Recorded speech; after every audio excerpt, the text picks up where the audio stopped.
Hello there, it's Carrie Rhodes here. Welcome back to my YouTube channel and a new card making video. Today I am playing with some Catherine Pooler stamps and inks. I think these dipped and sprinkled apples on a stick are so darn cute. So we're going to make a fall card and a Halloween treat box that is maybe cute enough to eat. I don't know. Let's see. So here you can see the dipped and sprinkled stamp set and die set. There's lots of fun ways you can use this. There's also the Goblin Grins stamp set and die set to dress these up for Halloween. They've got some sentiments with them both, so we're going to use those today as well. And I'm going to show you just kind of how this all goes together. I also thought it'd be really fun to put some glasses on the apples, so I got this little eyeglasses die set. I also got a bunch of Catherine Pooler ink pads. I only had 4, and so I got a few more for this particular project, and I really wanted to dive into using them because the stamp set is a lot of stamping with solid stamps where you're not going to necessarily Copic color them in, which is what I do mostly. So I'm trying out these inks. One thing that's really important about these pads is to note they have a very squishy foam pad, so you don't press hard on your stamp. You barely kiss it on there to ink it up. And they do stain the rubber, so that can be sad for some people, but also it shows that you're using them, right? You're using your stamps. They are not just sitting there collecting dust. So you can see I've created some apples here, but when it came time to make a carameled apple, which I really wanted to do, I realized I didn't think about getting an ink pad in that color. So I'm using Tierra ink, the Sandcastle ink, and then I even came in and did orange over the top. And because these are nice and clear and the colors I'm using are not super dark, it was pretty easy to stamp right over the top and line them up and create caramel. So now I have a carameled apple, and you can see there's also a dip for one of the apples that has sprinkles at the bottom where you dip the apple in chocolate, you have the nuts stick to it. Very cool. So here's some of the apples that I made and I'm going to use. There's also drizzle, and I like the drizzle just die cut out, but you can also stamp it right on there. So I'm going to do that too. And it's just so much fun to have the options for stamping and die cutting or just die cutting. Also, there's a few extras in here, like this bow you can put on the stick. So I made quite a few bows. And then the images to fill in the outline of the bow. There's 2 different layers to kind of give it a solid look. And then you can also add the stripes over the top, which you would do with 2 different shades of ink like I've done right here. Isn't this so cute? You can die cut out the bow and then stick it right onto the stick, which just dresses it up, right? Look at how cute. Okay, so then there's also an apple slice. So you can have a dipped slice. So I'm going to stamp these up. I did use my lightest, I think, wintergreen color to ink up the flesh of the apple. I didn't want to leave it just white, but you can see I have a scratch paper over there. I'm stamping off the ink, and that works really well. If you want to tone down your ink a little bit, stamp it off and then stamp on your paper. And I tried that for the caramel as well, to kind of tone it down by stamping it off first. There you can see the orange. I think it's orange twist I used. But yeah, the 3 colors together for the caramel really worked out good for me. Sometimes you just have to be resourceful, right?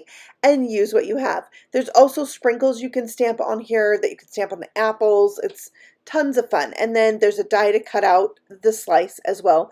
The yellow, golden delicious apple, that didn't work out for me. No, it looked like a banana apple, which if they could make that, it might be really yummy, right? Okay, so now I am creating a die cut only apple, which I'm going to use in my very first project today, just the die cuts. And I just cut off the stick off of the green apple, stuck it down to that craft colored cardstock, added my dip, added a die cut only bow. You can also do a die cut only apple slice by die cutting that apple slice 2 times, once from a cream colored cardstock, once from red or green, and just cutting the skin of the apple yourself. All right, now let's add some faces. You can stamp the face right onto your stamped caramel apple like I did there. You can also stamp right onto the die cut only dipped part to create a face. And then you can also just use the die cuts, right? Just have a die cut face. You don't have to stamp them at all. Same goes for that spider. You can stamp the spider or you can die cut the spider. It is a little bit tricky to stamp and die cut the spider, so you might have to die cut it and then stamp on the die cut to do that. Also, I wanted to see about stamping and die cutting the faces. So I'm going to stamp these out with, I think this is the new timber, the burnt timber, is that what it's called? Yeah, this Distress Oxide ink, I stamped it a few times on this caramel color so it would match the caramel part of my apple, and then I'm just going to emboss that with clear powder and die cut those out. They die cut out pretty easily. You can see through the die pretty well, but you can see the spider die. You can't see the legs through the die, so that's what makes it a little tricky to die cut out the spider. All right, so before I stuck everything together, I decided I needed a little bit of shading on my die cuts. So that's what I'm doing with a really small blending brush and some inks that I have that I thought would go good with the colors of cardstock I chose, and then we'll glue all the things together to make these darling caramel apples. So you just layer them up and it's really super easy to do. I'm adding on the little faces that kind of make me feel like they look more like candy because they're stamped, embossed, and cut out, and so it gives them a little bit of a layer. Also, to bring them to life, I used a white gel pen to make a little bit of a highlight. Okay, so now it's time to really make these more fun by adding a little bit of cellophane around them. I just picked up some packaging that I had in my craft room, and I'm going to wrap this around my apple and then like tie it at the top so it's like they're in a cellophane bag. I'm holding that together on the back with a foam square and then just trim the bag down so it's just a tiny bit taller than the stick. And then I used a piece of twine to tie that around. I'm going to trim the twine down to as short as I can because I really want the actual die cut bow to be the star of this bag, you know, like that is going to be what it looks like. It's holding it together, and I'm going to stick that down with a glue dot, and there, look how cute. I can't even stand how cute that is. With the cellophane on it. Oh my goodness, it's so cute. So I did the same thing for the red apple, and I'm going to put these on a treat box. This is the Trinity Treat Box and from Trinity Stamps, and you need to just die cut 2 to make your box, but they also have an add-on, this right here, that turns this into a shaker box. I mean, I couldn't even believe it when this came out. I love it so much. So let's put the whole thing together and I'll show you how it works. So you're going to go ahead and put your 2 boxes together with the tab on the side, and then you're going to bring in this die that has like these tabs on either side. It's going to line up right with the box at the top of that scored line, and then you can see the longest rectangle extends past the crease line, and we want that because this is a shaker box, so it's not just like a hole cut into it. This shaker extends around the sides. It's so cool. Okay, so the next thing we need is to add a frame. You can add this or not add it. It's optional, but I had a piece of cardstock in my stash. It was already stamped with like a really thin green line, so I die cut that and thought that'd be really fun to frame out my window. And I think that adding layers is a really easy way to step up your project. Now this die you're going to use to cut out your window sheet because we got to cover our window if it's going to be a shaker. This one creates the shaker box itself. You can see it's got a lot of flaps and scored lines. It looks like that. We have a single rectangle die that you can use to make a background like that for your shaker box. I used gray cardstock and a gray pattern paper, glued those together. Then you're going to fold these 2 longest flaps towards you. Everything else gets folded away from you. So fold everything else back. And it's nice to have a crease tool because it is going to help your shaker box go together a little bit better if you have straight folds. So, you know, if sometimes you can get a long fold line like this, maybe a little bit off. So just take your time and fold them neatly and it will make it just a tiny bit more easy. All right, then before you put everything together, if you want to add any stamped images into your box or onto your box, you need to do it now before we put them together. So I'm going to stamp out the word boo. Remember, this comes from that Goblin Grins, I think is the name of the stamp set with the cute little faces. I embossed that with white, and then I'm going to add a die cut only spider from glitter cardstock. Now these are going to be things that you'll see it when you turn the box. They're not going to be obvious because of what I'm putting on the front of it. Also, like I said, you want to make sure anything you want to add to the box as far as stamping goes, you go ahead and do that now. So I'm doing Trick or Treat right at the top, also embossed with white, also from the Goblin Grins stamp set, and then we'll put the shaker together. So you want your window sheet creased on the two end score lines, and just take your time and fold that neatly again, and then we have adhesive on all the flaps. Notice the side flaps have the adhesive very close to the inside of the flap. You're going to put this longest flap flush with the edge, and then the end of it will line up with the scored line. And then I'm going to do the same thing on that opposite longest side. I find doing it in this order to be the best way to get it squared up, to do the two long sides first, then we're going to do the end. Now see that biggest flap there? The adhesive is on the inside. If you put it on the outside of that flap, it's not going to reach the window sheet. We're going to leave the fourth and final end open to add our shaker bits. I've got these shaker elements here from Trinity Stamps. I'm going to pour them in a little tray because I'm going to mix them. This one I think was called Fright Night. And then this one is Corny sprinkles because they're like candy corn colors. So I'm going to add a few of those in there as well. I kind of really just want to fill this, like have a lot in there.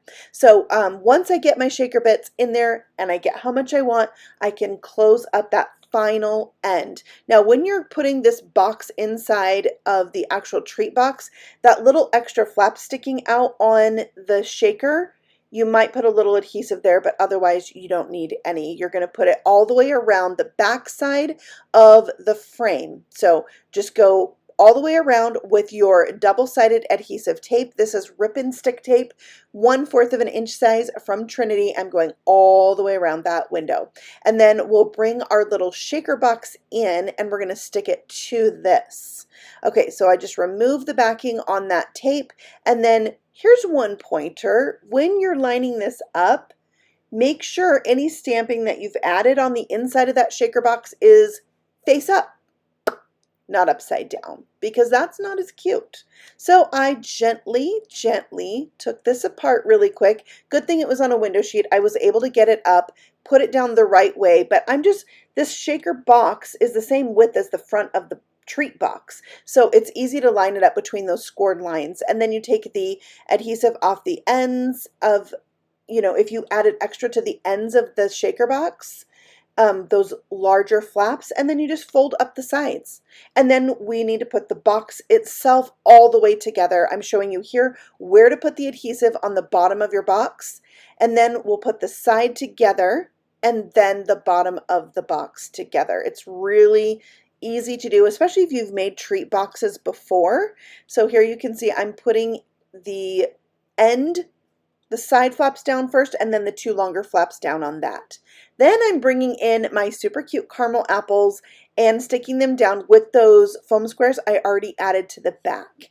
And then we can add a few die cuts to dress this up even more. We have, oh, also the back, I totally forgot about this part. I added something cute to the back. I put the measurements up on the screen for this back panel so that you can easily add one on the back if you want. It'd be a cute place to write something, but also I love layers. So I stamped Who's Sweeter Than You, added one of those caramel apple slices, and like it's being dipped into all those sprinkles, which are the same ones I used on the front of the card. So here you can see the inside of the box. We still have plenty of room to add a treat. Also, a gift card fits in there, which I love. I'm going to bring back that Goblin Grins set and die cut out some stars and put those on my box. I used black and purple glitter papers to do this and just dress up that part right around the trick or treat. And I think that just adds to this so much. I love the pop of purple. It brings out the purple in my shaker bits that are on the inside of the box. I also added a star to the center of the bows. It just needed a little something there to, I don't know, it was like really thick in the middle of that die cut only bow. All right, then I added a purple glittered spider right to the center of the handle to finish this off. Oh my gosh, I think this is so cute, and I cannot wait to put a little treat in here and give it away. Who's sweeter than you? I gotta think who I really want to give this to. So much fun. Here's some other Trinity treat boxes I've made. Here's another shaker one I did for Halloween. I think it's so much fun to make little treat boxes for Halloween and, you know, give some candy. It's a fun way to give a little treat. All right, then they have add-ons for this box. You can turn it into like a haunted house or even a gingerbread house. So here's a haunted house I made, so you can use this box really easily without the shaker part and dress it up as other things, which I love. And I have yet to make one that's a gingerbread house, but I do have that die set, and I'll show it to you so you can see what it looks like right there. I'll have to make one of those this year. It's my goal. So there is my trick or treat shaker box with dipped and sprinkled apples. Next, we're going to make a card, and we're going to do the card that's for fall. So you don't have to use these apples just for Halloween, right? But I thought it would be cute for them to also have faces, but not spooky faces. So that's why I'm using this set that is the little glasses. I die cut them from some black glossy cardstock, and then I'm adding some googly eyes or wiggly eyes. Yeah, googly eyes? Yeah. Okay, so then they just get glued right onto the apple, and these are the stamped ones that are 100% stamped and then die cut out with a coordinating die. I'm going to put it onto this piece of plaid patterned paper that I had in my stash. I wanted to make it a little more moody, so to speak. So I'm using some milk chocolate ink here to dust up the side. The browns that I had from Catherine Pooler, I did want to try ink blending with them, but they were just so dark. And again, Sandcastle, that one was just a little too light. So I went with a color I knew I was going to like for the edge of this. So once that is all colored up, I am going to do a little bit of splatter. Now, I love splatter. If it's not for you, you know, totally skip it, but I love splatter. So I'm just going to pick up that ink that's left over on my glass mat, spritz it with some water, splatter it on.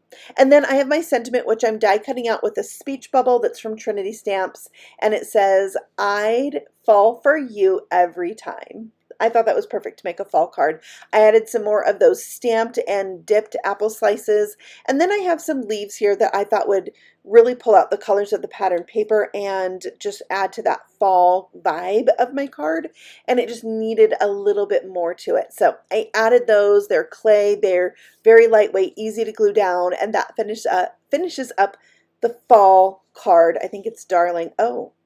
Oh, so when I stamped this, I had a little gap at the bottom where the chocolate didn't meet the black stamped line. So I'm just using the Catherine Pooler ink and a water pen to fill that in, and it really helped. And then I decided I did need a little bit of white gel pen for highlights, so I added that in as well to finish up this card. I mean, sometimes you could just keep going and going on a card, right? But yeah, these apples are just darling. I had so much fun playing with them. I love that they're little. You can put them on lots of different things, and I so enjoyed it. So if you like this card, I also wanted to show you a Halloween card that I made with this set. Now, the Halloween card I made for the Scrapbook Pal YouTube channel. I'll have that video linked in the description box if you want to go check out the video for this card with my caramel apples. You totally can. I use the spider. I show you how to stamp and die cut the spider on the die cut. So you can watch that and see how I made that card as well. So there's my projects for this set. I had so much fun playing with it. I hope you enjoyed today's video. Maybe you picked up a few tips for card making and paper crafting for yourself as well. And if you're interested in the supplies I used, I will have them linked for you in the description box below, so you can check them out for yourself if you're interested. And I will be back again soon with a new card making video. I'm actually going to be away from home for a few days, so might be a few days before you see one from me, but I have paper crafting videos all the time. So if you're new here, feel free to subscribe, and I'll see you soon on the next one. Happy stamping! Bye!